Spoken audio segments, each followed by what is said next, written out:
Nous l'avons manqué. Nous avons manqué. Oui, nous avons certainement pas manqué les marchés d'actions américains. Donc nous avons réussi cela. Mais nous avons manqué le Bitcoin. On va faire le point aujourd'hui sur Ripple XRP, sur des rages graphes et des indicateurs qui nous montrent clairement que nous approchons de la phase euphorique. Les médias mainstream commencent à parler du BTC. Et surtout, je vous expliquerai pourquoi je pense qu'il est possible de retrouver un XRP à 10 000 dollars. Mais d'abord, abonne-toi à la chaîne. Les amis, bienvenue. Jessica, quel est votre objectif de prix pour le Bitcoin? Alors, à court terme, je pense que nous verrons deux scénarios possibles. Le premier scénario, c'est que nous allons avoir une phase de stagnation entre 110 000 dollars et à la baisse 80 000, avec des fluctuations. Le deuxième scénario qui pourrait se produire à court ou à moyen terme surviendrait une fois que le Bitcoin Act actuellement en cours d'examen sera adopté. Cela impliquerait que le gouvernement américain achète du Bitcoin pour ses réserves ainsi que d'autres actifs de trésorerie. Nous pourrions alors voir un Bitcoin à 500 000 dollars ou même 1 million de dollars. Les possibilités sont réellement illimitées. Le Bitcoin est intrinsèquement un actif rare. Il n'y a que 21 millions de Bitcoins en circulation. Par exemple, le Bitcoin Act propose l'achat de 200 000 Bitcoins par an, ce qui ferait considérablement grimper le prix. Très bien, prenons le temps de réfléchir à ce que nous venons de voir comme information.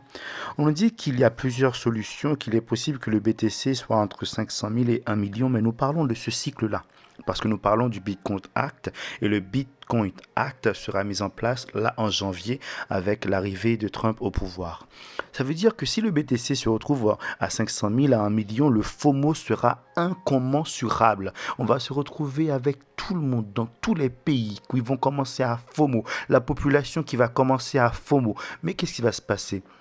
La population ne pourra pas acheter du BTC, ce sera trop cher. Et eux, ils ne vont pas penser à la valeur intrinsèque du BTC. Ils vont acheter de l'HBAR, ils vont acheter du PP, ils vont acheter des altcoins. Et là, nous sommes positionnés. Et c'est pour ça que depuis 3 ans, je vous dis que ce cycle est le cycle le plus important. C'est l'opportunité d'investissement le plus gros du siècle. Et nous sommes présents. Maintenant, recueillons toutes ces informations pour pouvoir bien extrapoler et comprendre à quel point c'est bullish. On se rend compte ici que nous avons rajouté en seulement 30 jours 1,3 trillion de dollars. Maintenant, imaginez-vous ce qui va se passer en 6 mois, en 12 mois. Oui, je sais, je vous ai dit 10 000 milliards sur ce cycle. Peut-être que ce sera bien plus.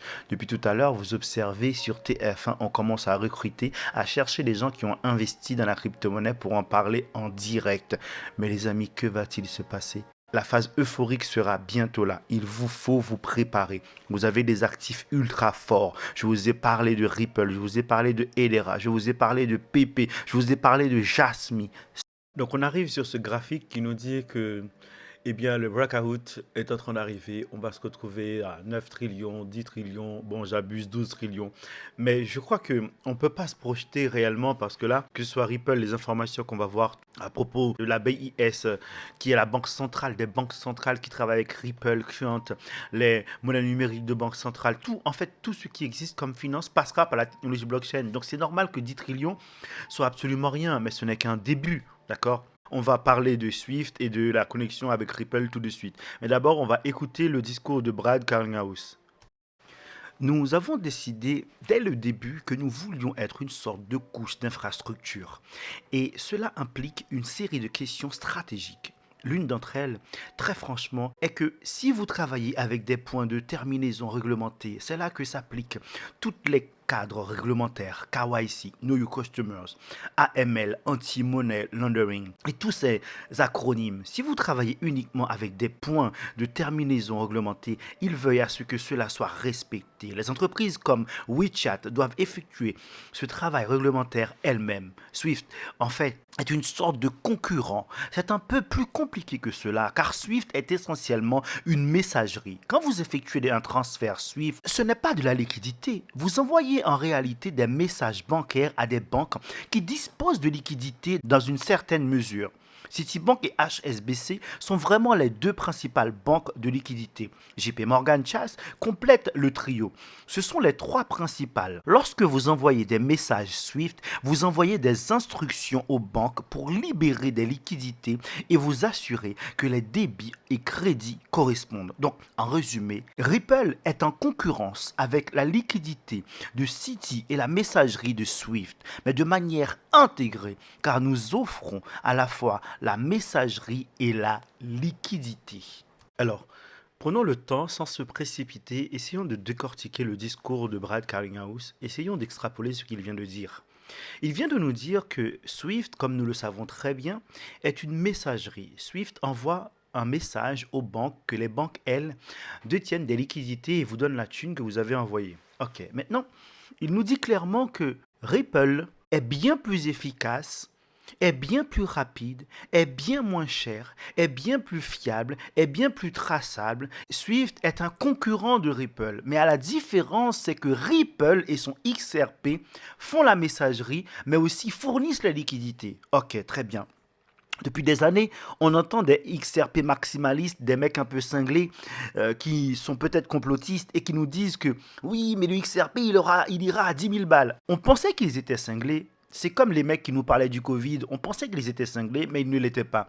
Peut-être que pour les XRP maximalistes, c'est la même chose. Parce que, étant donné que Swift déplace 5 trillions de dollars par jour, ce qui fait 1,25 quadrillion de dollars. Je suis désolé, je ne saurais pas vous expliquer ce chiffre, je ne le comprends pas moi-même, mais je sais que c'est énorme. Ce qui veut dire que cette somme, Ripple se destine à la déplacer, mais déplacer bien plus aussi, parce qu'on va voir tout à l'heure qu'il nous parle des banques commerciales, qu'il nous parle des petites sociétés, qu'il nous parle de tokenisation, d'absolument tout. Ce qui veut dire que le marché de Ripple est bien plus large que les 1,25 quadrillions.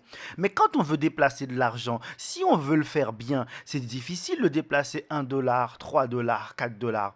Ce serait plus intéressant de déplacer un jeton qui vaut 10 000, 50 000, 100 000. C'est plus rapide, c'est plus économique et c'est plus genre respect de la nature avec cette disquette qu'ils veulent nous mettre. En fait, ce que je suis en train de vous dire, c'est que les XRP maximalistes avaient peut-être raison. Pour que Ripple puisse remplir son objectif, il a besoin que le XRP ait une valeur énorme. On va continuer à écouter Brad Carlinghouse maintenant qu'il nous exprime son point de vue à propos du fait de travailler avec les pays, avec les gouvernements que pour lui sont simplement des grosses sociétés. Donc travailler avec une banque centrale, la BIS ou bien avec un pays, ça revient au même. C'est pour vous dire à quel point la valeur qui sera déplacée à travers le XRP est juste énorme. Écoutons ses propos.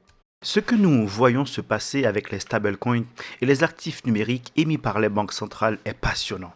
Je ne sais pas exactement comment tout cela va évoluer. Nous voyons des pays expérimentés et testés. Ripple s'associe à plusieurs banques centrales dans le monde.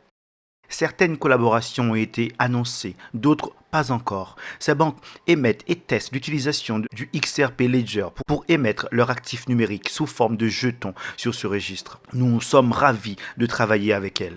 Au cœur de notre activité, Ripple excelle dans le travail avec des clients d'entreprise. Un gouvernement, en quelque sorte, n'est qu'un grand client d'entreprise. Nous n'avons pas besoin de faire de distinction conceptuelle. D'une certaine manière, c'est simplement un très grand client d'entreprise et nous sommes assez bons dans ce domaine. Car nous avons acquis beaucoup d'expérience en travaillant avec certaines des plus grandes banques du monde, ainsi qu'avec de nombreuses petites entreprises de paiement qui ont connu une croissance rapide grâce à notre technologie. Cela les a aidés à se développer plus rapidement. Bon, je crois que je vais finir par devenir XRP maximaliste moi aussi.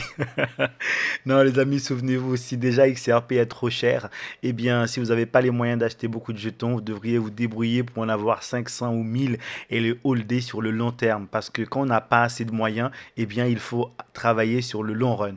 Donc, concrètement, je pense que c'est un actif important. Il y a encore d'autres informations à vous fournir pour que vous puissiez voir à quel point nous sommes à l'aube de quelque chose de gargantuesque. J'allais utiliser gigantesque, mais c'était pas suffisant. Gargantuesque! Le Fonds monétaire international qui reconnaît le XRP de Ripple comme un actif pour les transactions globales. durant le dip qui a eu lieu, là, les baleines ont profité pour remplir leurs bagues, pour augmenter encore leur capacité. Je rappelle que dès qu'il y a une petite euphorie sur un actif, dès qu'il pump, il va corriger parce que tout le monde fait la même chose. Tout le monde vend 20% de sa position pour racheter plus bas. Et le fait que tout le monde vende une partie de sa position provoque la correction. Mais tout le monde a cette règle en tête. Vendre quand ça pump pour racheter quand ça corrige. Donc, vous devriez vous mettre dans votre bureau une note. Mon actif pump, il y a une euphorie sur cet actif, je vends 20%. Voilà, on a là ce qui symbolise, ce qui démontre ce que je vous dis depuis le début, qu'on doit faire évoluer le système financier, que le monde doit changer pour pouvoir s'adapter et suivre l'évolution. On nous dit ici que Hedera Hgraph va faire migrer les choses traditionnelles, la finance traditionnelle, le monde traditionnel à la nouvelle génération. Et on nous parle de tokenisation, de l'argent, des bons, de l'immobilier, des diamants, de tout. Et tout ça va passer pour devenir des NFT, des cryptos, des wallets, des exchanges décentralisés et des stablecoins. C'est ça qu'on est en train de vous dire.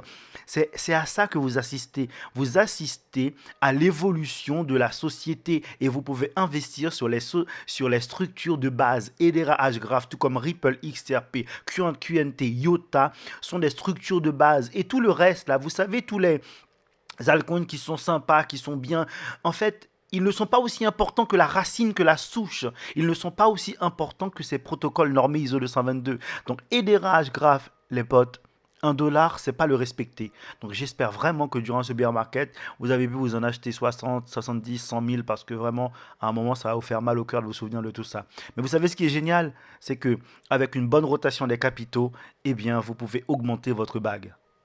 Bon, en plus de parler anglais, portugais, français et d'autres langues, je parle aussi espagnol. Bon, vous savez, l'espagnol, c'est une langue latine.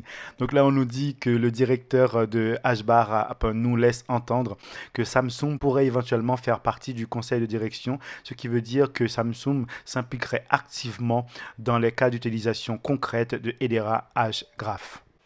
Bon, allez, on va s'arrêter là. Je pourrais vous fournir plus d'informations encore, mais comme on me l'a dit, trop d'informations tue l'information. On finit sur une petite blague Crypto Fuego que je ne connais pas du tout, qui disent que c'est criminel ce genre de tweet. Je suis d'accord avec lui. BTC 942 000, Ethereum 43 000, Ripple 8 000 en 2025. Bon, 942 000, vous savez que c'est possible en 2025, le BTC à ça, mais Ethereum à 43 000, j'y crois pas du tout. Pour moi, c'est impossible. Mais Ripple à 8000, je crois que c'est totalement possible. Mais Ethereum à 43 000, j'y crois pas du tout. Mais vraiment, j'y crois pas du tout. Allez, les amis, je vous remercie pour le temps passé. Prenez soin de vous, éduquez-vous. Et nous sommes encore une fois à un moment merveilleux et ravis de le partager avec vous. À très bientôt.